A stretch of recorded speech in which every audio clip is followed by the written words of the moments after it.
Welcome to E-Physics class, Fatima Convent High School. Myself, Dipali. Class 10, Light, Reflection and Refraction.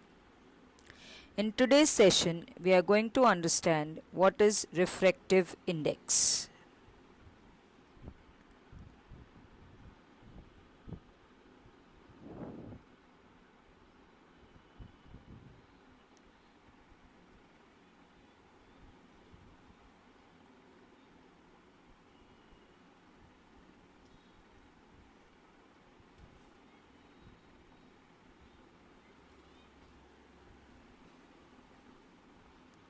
Now, to understand the topic of refractive index, we need to just recall the law of refraction.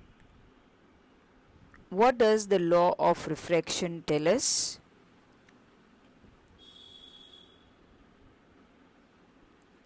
The incident ray, the refracted ray, and the normal to the surface of two transparent media at the point of incidence all lie in the same plane, and the ratio of sine of angle of incidence to the sine of angle of refraction is constant. And for the light of a given color and for the given pair of media, this law is also known as Snell's law of refraction. It is true for angles 0 less than I less than 90. If I is the angle of incidence and R is the angle of refraction, then sin I upon sin R is equal to constant. This constant value is called as refractive index of second medium with respect to the first medium. This is what is called as refractive index. Now let us understand it in detail. We have already studied that a ray of light that travels obliquely from one transparent medium into another will change its direction in second medium. The extent of the change in the direction that takes place is given pair of media may be expressed in terms of refractive index and the constant appearing on the right hand side in equation 10.4. So do you get the definition of refractive index? That a ray of light that travels obliquely from one transparent medium to another which changes the direction in the second medium. The extent of the change in the direction that takes place is given by in the given pair of media may be expressed as the term refractive index and it is constant. The refractive index can be linked to an important physical quantity, the relative speed of propagation of light in different media. It turns out that light propagates with different speed in different media. Light travels fastest in vacuum at the speed of 3 into 10 raised to 8 meter per second. In air, the speed of light is only marginally less compared to that in vacuum. It reduces considerably in glass or water. The value of refractive index for a given pair of media depends upon the speed of light in two media as given below. Consider a ray of light traveling from medium 1 into medium 2 as shown in the figure. Let V1 be the speed of light in medium 1 and V2 be the speed of light in medium 2. The refractive index of medium 2 with respect to medium 1 is given by the ratio of the speed of light in medium 1 and the speed of light in medium 2. It is actually represented by symbol eta 21.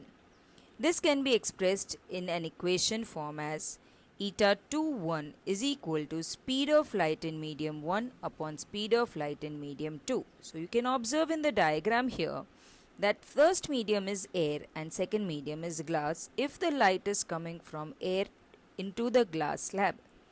So the refractive index is represented as eta 21, that is speed of light in medium 1 upon speed of light in medium 2, or V1 upon V2. By the same argument, the refractive index of medium 1 with respect to medium 2 is represented as eta 12. This is given by eta 12 is equal to speed of light in medium 2 upon speed of light in medium 1, which is equal to V2 upon V1. If medium 1 is vacuum or air, then the reflective refractive index of medium 2 is considered with respect to vacuum, and this refractive index is called as absolute refractive index.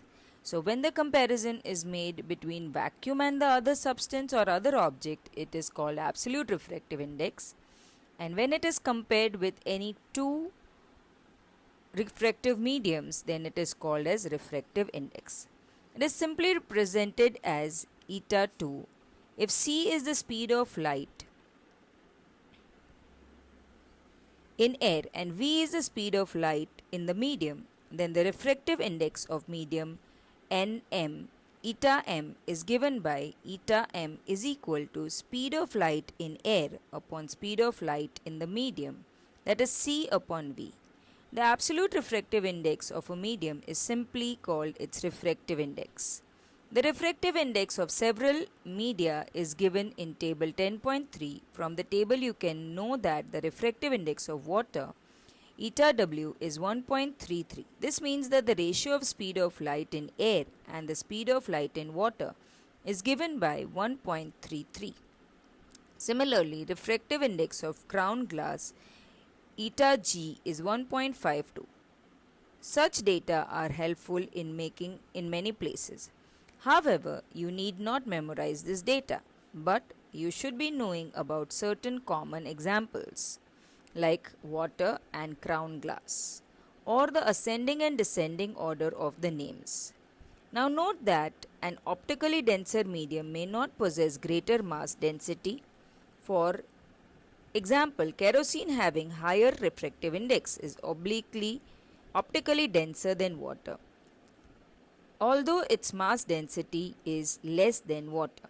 Now here you need to understand what is the difference between optical density and mass density. We know that density is equal to mass upon volume, and optical density is its speed in that speed of light in that particular medium.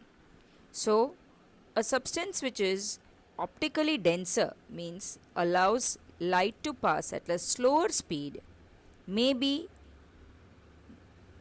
rarer or thinner in mass density like water.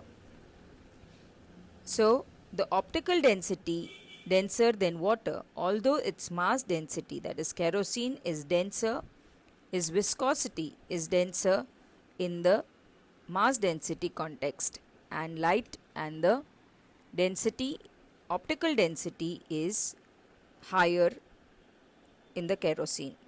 So this is what you understand by the difference between optical density and mass density.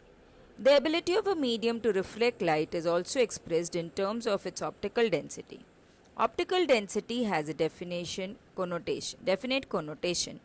It is not the same as mass density. We have been using the term rarer medium and denser medium in this chapter. It actually means optically rarer medium and optically denser medium respectively. When can we say that a medium is optically denser than the other? In comparing two media, the one with the larger refractive index is optically denser medium than the other. So that is important to be known, that if the refractive index is larger means its optical density is greater. The other medium of lower refractive index is optically rarer. The speed of light is higher in a rarer medium than a denser medium. Thus, a ray of light traveling from a rarer medium to a denser medium slows down and bends towards the normal.